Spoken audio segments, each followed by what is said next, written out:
The Avengers were first summoned by Stan Lee and comic book mastermind Jack Kirby, which was then published by Marvel Comics in 1963. With half a century of adaptations and transformations, we look at the Avengers and focus on how they have utilized different platforms through media and semiotics, the interactivity between characters and audience members which is applied to the franchise, and how Marvel has created their own audience to engage in a shared world. As many comic book enthusiasts would know that the comic was first published in 1963. The comic went through half a century of adaptations and a lot of characters being added. The two comic books that really influenced the film can be seen as The Ultimates by Mark Millar and Brian Hitch, and the first 16 issues of The Avengers by Stan Lee and Jack Kirby. The first comic demonstrates the same narrative structure used in the film: Captain America's more military-like costume, Hawkeye's role as a SHIELD agent, and more. The second comic expresses what makes the Avengers as individuals so special, and what they each bring to the team, trademarks that are undoubtedly shown throughout the feature film. Even though these links exist, you do not need to read the comic books and have this pre-knowledge in order to fully understand and enjoy the Avengers world, filled with games, merchandise, TV series, and everything that goes with it. Marvel feeds the audience enough information for the consumers to not only engage with both narrative and characters, but to create their own. Iron Man, Hulk, Captain America, Thor, Black Widow, and Hawkeye. Although they unite during the film, Marvel connected some characters using their individual films. We have noted that the creators, perhaps in response to an explosive popularity of the Avengers universe, have exaggerated the diegetic links between the characters. Selecting a total of the 5 films, Iron Man, The Incredible Hulk, Iron Man 2, Thor, and Captain America all have an ultimate connection to the film. Starting with Iron Man, the connection that got all comic nerds and general public talking occurred after the film in the end credits, when Nick Fury, who was the leader of the organization SHIELD, approaches Stark on the idea of the Avengers. During The Incredible Hulk, once again the connection is seen after the credit scene. Tony Stark approached General Ross over the discussion putting the team together. One of the main quotes that was acquired from this scene was made by Tony Stark, which was, "That super soldier program was put on ice for a reason," thus a reference to Captain America. At the end of Iron Man 2, creators foreshadowed the return of the Avengers franchise. It had one of the biggest connections seen in all the individual films, both during the film and in the end credits. To begin with, Coulson and Fury outwardly talk about bringing in Stark for the Avengers, however feels that he isn't needed. This is the first film where Black Widow was introduced at the beginning of the film.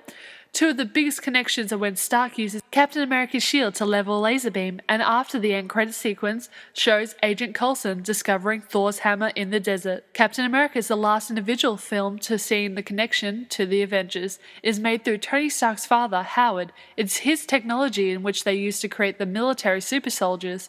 He even creates the famous shield which is used by Captain America.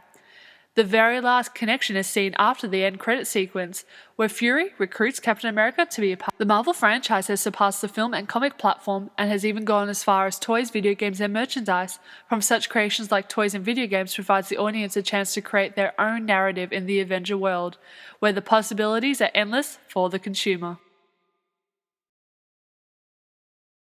Academic Elizabeth Evans is skeptical about the word interactivity and quotes Kerr to the end that interactivity must be regarded as a political rather than a descriptive term, as it is used by many new media advocates to emphasize the user's control over the medium while de-emphasizing the medium's control over the user.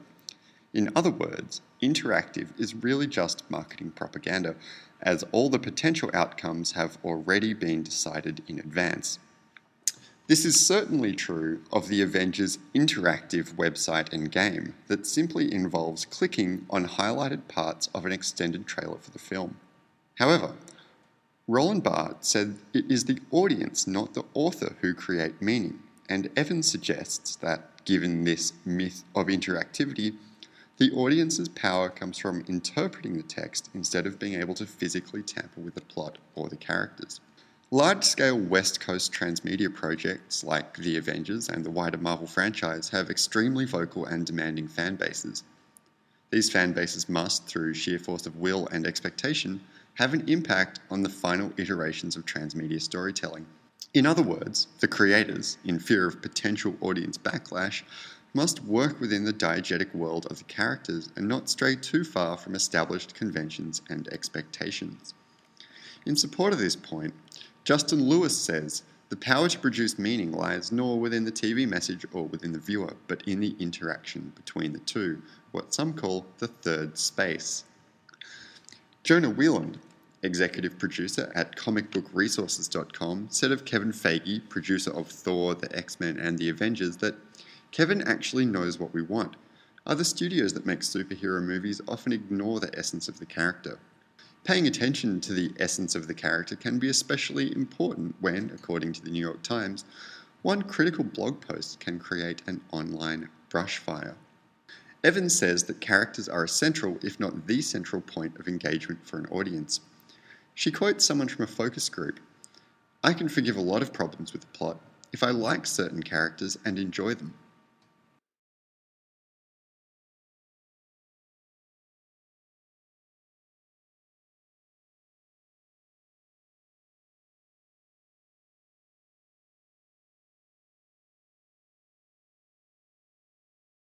When discussing transmedia and convergence culture, it is impossible to discuss audience, the consumers, without discussing producers, the creators. Jenkins said, "Media companies are learning how to accelerate the flow of media content across delivery channels to expand revenue opportunities, broaden markets, and reinforce viewer commitments. Increasingly, media industries are being forced to create worlds and transmedia opportunities for their franchises, and audiences are expecting that media franchises span across many platforms. The singular experience is a dying thing. We no longer just read a book. We see the movie based on the book, buy the backpack, visit the site to see which character we are in a quiz, and talk about it on the Facebook page.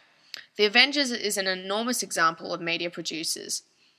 Marvel has harnessed transmedia to an enormous advantage.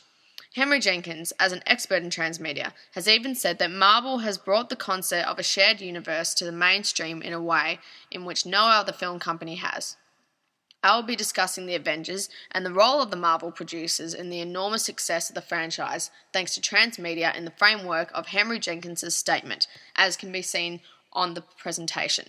When Jenkins uses the word extension, what he is really discussing is media across various platforms. The key to extension in the Avengers is the audience it has created has never before existed. Before the reboot of the Avengers franchise, the Marvel Universe existed almost exclusively for a comic book series, and comic book nerds as such. Now Marvel's Avengers commands a diverse and international audience. The market now caters for all kinds of fans. The comics still exist for the die-hard purist fans, both old and new. The television show Agents of S.H.I.E.L.D. extends for fans who enjoy the movies and want to watch more. Internet content exists for the lighter fan base, and the movies are for everyone in all of these categories, plus the rest of the non-Avengers fan world. If transmedia is the art of world making, as Jenkins says, then Marvel truly succeeds in that respect. To fully experience any fictional world, consumers must assume the role of hunters and gatherers, chasing down bits of the story across media channels, comparing notes with each other via online discussion groups, and collaborating to ensure that everyone who invests time and effort will come away with a satisfying entertainment experience. This statement by Jenkins could not be truer in the case of the Avengers.